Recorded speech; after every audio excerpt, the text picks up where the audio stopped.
notice I didn't get that little clip you just seen before. I didn't actually get to talk through that clip. I was in a hurry. So we actually ran out of primer. I was up going to get the motor last week at TKM. Eddie called me and was like, hey, we're out of primer. What do I do? I need to get this thing through paint. I wanted it done right then. And so he said, just put 1K on it. I said, yeah, that's fine, put 1K on it, even though you don't really want to put 1K primer over your bodywork, because normally you'll always see the bodywork and it'll look like crap. So I hung up the phone and I was driving and thinking about it, and I called him right back. I said, mix up some ALK single stage. It mixes 8-to-1, so it has a little bit of hardener in it.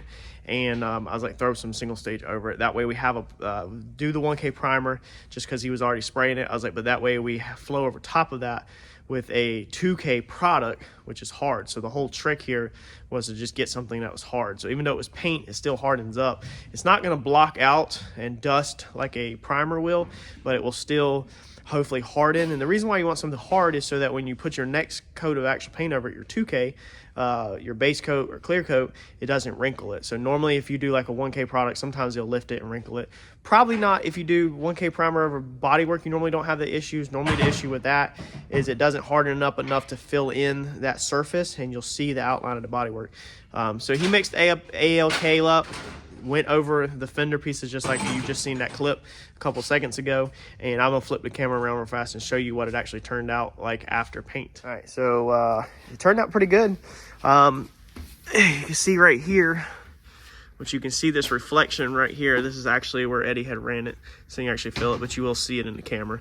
But besides that, I mean, just if you ignore the run, because obviously if you don't run it, it would work the same, you don't see the body work. So I mean, you see some trash and you see some orange peel, you know, and all that, but actually as far as the body work, which is the only thing that I'm basically touching on in this right here, is that you don't see it. It looks a million times better than if we would have just did 1K. And then over here, all of this actually turned out really good. So again, you'll see the body work and you'll see trash, but body work. You'll see orange peel and you'll see trash, but you actually don't see any body work. Now, right down here at the end, this is where I didn't sand the ALK perfect. So you can see right there, that's actually the hard line of the ALK. It was kind of still gumming up. It wasn't super hard. That ALK takes forever to harden up, and so it didn't want to feather edge good in this little tiny spot using the edge of the sander.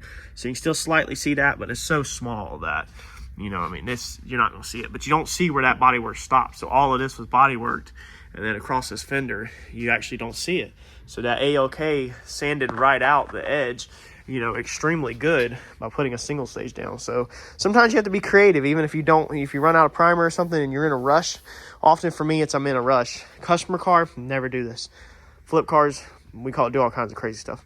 But just as long as you have a hardener problem, I mean, you could technically just put clear coat over it and then come back the next day, sand out your clear coat, and you'd be good to go, because that 2K product hardens and locks the bodywork down. That's the trick that you've got to learn here. So sometimes think outside of the box. I'm very happy with that. All right, so this is where you make your money at. So we got this really nice Lincoln MKZ, but as you can see, she's smoked. So fender's damaged, door's smoked. This door is pretty much issue free, but we do got the molding is coming off and is messed up. Let's see here. And then on this side, this door has body damage down here that would need body work and paint, and then this door has paint flaking off. Cool thing about this car is that I have a parts car, so also the seats are tore up right there. Seats are tore up over there, so I've got good seats out back. I got this identical car out back that we're about to pull in, and literally we're going to take all the doors off this car, fender, pretty much everything you can take off almost, and swap everything over that's closer to flawless. Ed's already digging in the trunk. What do you got? What is that? Oh yeah, put them on. Put them on. $10 to put them on. Oh wow, they even have a little thing. Is there money in it? Nothing. But you can have the wallet. I'll sell it to you. Dude, you should have that. You even got a cut wire. Stinky little bag. Man, you gonna drop all the good stuff. Might be chicken tenders in there. Look at that. What was that? That was $6 for that gravity mount. Oh, there's something right there. What was that? Security Seal, New York. Huh. $1,000 in bonus cash. Official sweepstakes.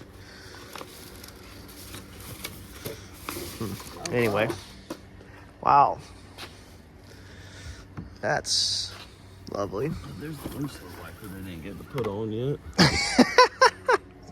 So I told Ed, I said, man, this car, they ain't even got no freaking windshield wiper blades. I guess they took the blades off and then never put them on. What is that? Liquid dietary supplement. Oh, that's for you to lose your fat. All right, we got to get to work. I don't see the other one in there. Well, making some grounds on this guy. Test drove it this morning. Everything drove fine. Got the door swapped, so that's off the parts car. You see stash of a bunch of parts off of that car, stripping that car. Car's going to the crusher. This race car money. Cats get cut out of it. That's race car money. Put this door on there. We're going to remove the pinstripe or re-pinstripe all this. Put that door on there. Remove that pinstripe, or like I said, just re-pinstripe might be easier and faster than taking it off and cleaning the paint up. But yeah, swapped everything right over. All of them have good tires, which turned out amazing to get a whole set of 4 good tires. So we got to deal with now this crushed in rocker right here. You see it's buckled, squished all in, and this is kicked in a little. So got the suspension taken care of. All it needed sway bar link. Seemed pretty straightforward. Went ahead and swapped the driver's seat out. Ed can finish that up while I'm working on the frame rack, so I'm about to shoot her up and make some pulls. So, all right, got this thing, some tabs welded on her. I can now officially weld better than Mike. Let's pull this.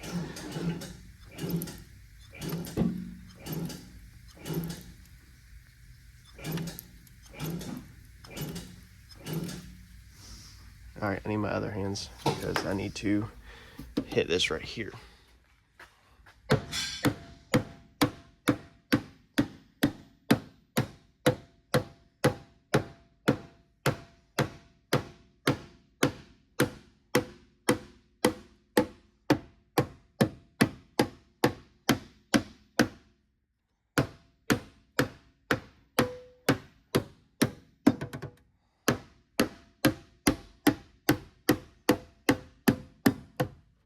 Look pretty good.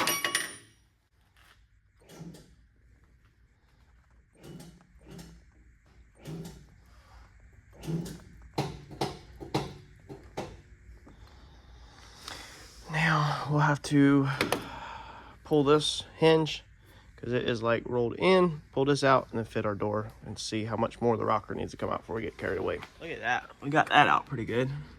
So there's the lip. Downer, she's pretty straight.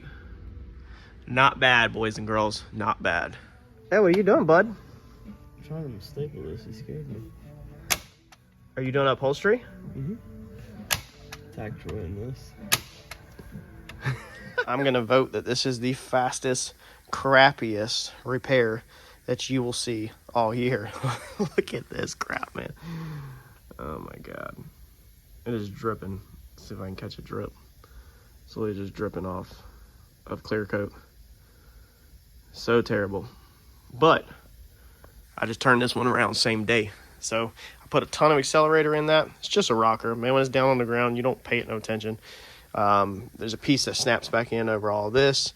Door jambs are all tore up anyway. I mean, that's just how these cars are. I mean, look how tore up these door jambs are. So it's again, you gotta not get carried away in the wrong stuff, or you will never, ever, ever make money doing this kind of stuff at all. So it's just how it is. Check out these rockers on this parts car, and look at that. What is that? What is that? What is that? 3. I got 3 of these. So that one, we've already done one. So we're doing 3 cars, and we have 1 parts car. So 3 cars, 1 parts car, 4 09 to 10 MKZs. This is the one we originally bought. I don't even remember what was wrong with this one.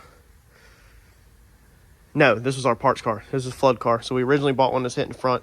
We bought this as a flood car. And look at this. That is crazy. That is how rusty. I kicked a hole through it a couple minutes ago. That literally was not even a hole there, and I kicked it because of this side, and it just fell right through.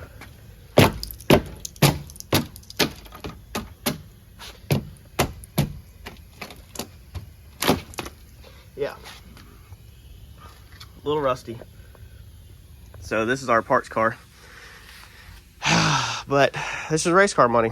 So I love it. I love it.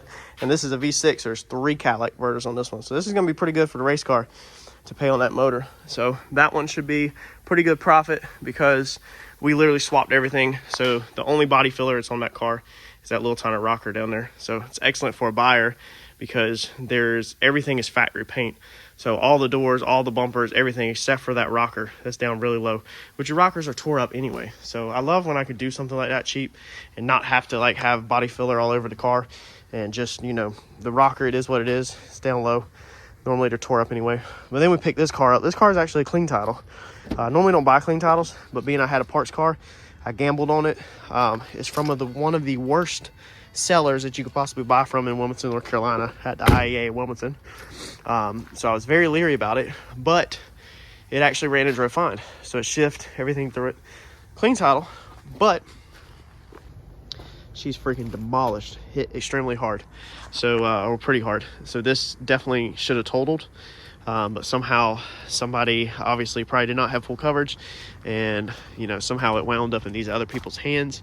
They put it into auction clean title. So we'll repair this and sell it on a clean title because it has a clean title. So I mean, that's how the name of the game works in this stuff. You can't even open this up. Then when you open this up, she is crunchinated. Okay, so we'll have to get in here and pull all this out. So we'll weld tabs like we did the last one. We'll pull it out. This does have some little bit of rust down here on the very bottom. Seems like all these cars are rusty there, but we'll weld tabs this full length. We'll pull this rocker back out. We'll hammer out the door wherever it's T-boned and go from there. So we're actually going to put the doors, and we're going to take this hood off of this one because that car has a damaged hood. So we want that car to be factory paint all the way around with a salvage title. That way I can sell that for pretty decent because it has a salvage title. The clean title, I don't care about making as much money on. A lot of people think that's backwards, but my clean title, people will buy it over the title. Sadly, that's how it is. So you can have damage on a clean title because for some reason people's brains, they think it's a clean title, so they're okay with a little bit of damage if the door don't line up or whatever. It's clean title. That means it was never in an accident that was bad enough to total it in their brains. You can tell them it was in a wreck. You can disclose it all you want. It's not going to matter to people. For some reason, their brains just don't think correctly. They're so programmed, stuck on that clean title. Whereas a salvage, you're telling them it's wrecked, but what sells the salvage is the car actually being a good car. So if the car looks good and the paint's not all messed up and it's all original paint, you know, and there isn't body work all down the side of it that you can see, then they'll easily snag this one up too. So you're going to sell this one. We got to do the headlights. Somebody put some crap all over them. I'll try to wipe it off with paint thinner. But you're going to sell this one because of the overall condition. So that's why we swapped all the panels. So there's no body work. I don't want to body work that hood because I don't want no body work on this car. I don't want a body filler besides down there on the very bottom, which by the time you pull out through our rocks and our mud, it's going to be dirty anyway. You won't even freaking see none of the crap. So the shape of the body will sell this one with the salvage title. You'll move it fine. And then if this one's not perfect, because like this front bumper's tore up, and then we're going to put body filler. We're going to swap hoods, that hood to this car, and put body filler on that hood, but it's going to be on this car. So the hood's going to have body filler on it. We'll prime it, we'll block it, but it's going to get painted. So it might not match 100%. You might see a little bit of the body work. You know, and the front bumper is a little tore up. So you got all this right here, which we have a grill to replace that one. We need to get a fog light for that side at least. The chrome's busted around the headlight right there. But what will sell this one is, again, the clean title.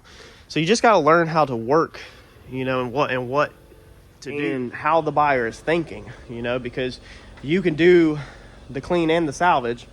You just need to understand and know what to put what parts on and how to repair each car.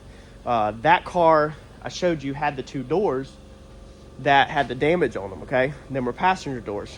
We didn't want no aftermarket paint on that car. We didn't want that car painted. We wanted it all factory paint. So we swapped all the doors over off that car. But now the same 2 doors that we took off of this one, we're going to put on this one, and we're going to use them on this one, and we're going to put body filler on them and paint that whole side of that car so it matches. So it's going to have paint on it. But again, because it's a clean title, people are not as worried when they see paint or body work for some weird reason over that stupid piece of paper, versus if they see it on a salvage. It don't make no sense. But if you understand your buyer and you understand how it works, then you can capitalize the most. And that's a good looking car, so it'll be decent. So that is 3 white, pearl white, same color code UG that I have. So also putting them doors on there, we don't have to jam the doors, we don't have to paint the doors or nothing. So I'm super stoked about this guy right here, because that's race car money to help pay that TKM bill down. Let's keep getting at it. We're making good progress today. Turning this whole entire car around in one day. When we started this thing this morning, we hadn't touched it, and it's 3, I think now, after 3, and we should be hanging. We ended up having to swap the harness. Eddie's having to take this thing apart. We got the harness on the ground because the plug is not the same. So the passenger door plugs in the same, but for some reason the driver's door does not. So I'm thinking it has to do with like the mirror or the wiring or something. So we're having to swap harness. That was a little unexpected, but we still should have that done here before 5, along with the fender on it. The clear coat will kick off literally here in like 20 minutes, and then Eddie will be driving this thing home probably tonight, either me or Eddie, to get some drive time on it, and this thing should be vacuum detail and through inspection tomorrow. So that's a 24-hour turnaround. That is really, really freaking good when you're doing these cars, especially if you can buy a total loss salvage title. It means it's totaled, of course, and you turn that thing out in 24 hours or less. That is money. That is good. That is very good. So we're gonna keep on grinding. We're almost there. All right, so this door does not want to come open. It's jammed shut from the rack. We're about to open the door with the frame machine. Oh, gotta reset the frame machine. Well, at least gonna take the skin off. There we go. She's open. Look at that, another really hard side hit. I mean, I would say that's crunkled up pretty good to the side, and the airbags in the seat never deployed. None of the airbags in the car ever deployed, and this passenger took a really hard hit that way. It's crazy. So this is how my morning is going. We have bought all of these this morning.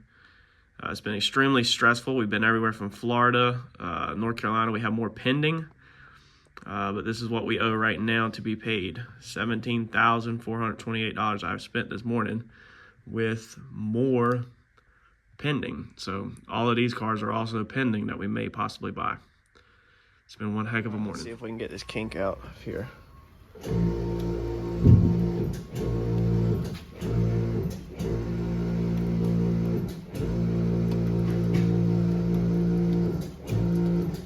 Man, I hate doing these. All right, let's hit it with a hammer. Man, I would have never thought I would have got that thing. That one closes. All your lines are lined up, the in and outs. That one opens and closes. Now my rockers are not pulled out yet, so that's why I've left my tabs on there. Now I pull my rockers out to match the door. But we come in here, got all these dents kinks out that was knocked in, so we'll have to go through and obviously bodywork all of these door jambs. We're gonna take the doors back off. Got all that pulled out. I had to use a couple shims on this one. You can pick these up from Harbor Freight. They're door shims, body shim assortments. They're for shimming doors and fenders and all that kind of stuff. So we put a couple shims on that. You can continue to pull that out, but once I get stuff where it's acceptable, I'd rather just put a couple shims in it than keep on messing with it. You gotta make sure your rubber seals seal up so you don't get no crazy air noise or nothing like that, wind noise. And then coming here on this one, this was the rough one. So got all the kinks out, hammered out of that one. We're gonna go through here and dolly this flat, re-weld these spot welds, re-weld these edges, just a couple little tears, and then we'll body work everything. But that's we're gonna do that whenever we get doors off of it. But that definitely tried me for this year so far. That's the toughest one I've done. Now we're gonna come and pull the dog leg, get it right, our dog leg, and get our rockers right. That's the next steps. Slowly getting there. Got to finish out our bottom down here, but got all that put back. Got to get it put in primer. Got all the front put back. A lot of work on this one. Ed, how far along are we in this little guy? I don't know, I'm too slow for your followers. That's old. That's an old comment or old video. Getting this one put together. Ed said that he is burnt out on the MKZs officially, that he is ready to move on to a different car, that he is getting a different breed of cars. He's getting a little tired of the MKZs. What do you have on? Is that mommy's cooking mitts? No, mine. They're yours? Boy, they're closing in on my bids this morning. So in this 2011 F-150, I had 5,200. I'm winning it at 5,125. I just upped it at 5,300 because other people are really closing the race on me. I only got 33 minutes left until pre-bidding closed, and it goes to live sale. This little guy down here in Atlanta, Georgia, this is a 14 with only 20,000 miles. I put 9,500 on it, figuring I would carry this thing pretty easily. I hoped, but they're closing me in at 8,200, but I'm still holding them off. Don't know if that's going to hold through the live bid, but I don't know if I can put more than freaking 9,500 on a 14, even though this one's crazy. My little Caliber is just a little flip car. I only got like 600 bucks on it. Single cab Coyote. So this has the 5.0 single cab down in Savannah, Georgia. I'm holding that one pretty decent. I put 4,200 on it. I'm winning it at 24.25. So holding them off decent on that. And then Charlotte is on Monday. So we're having a bidding war practically this morning.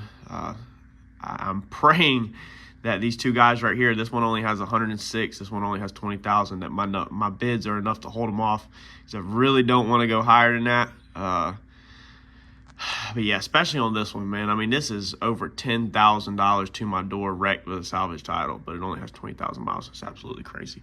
We'll see what happens.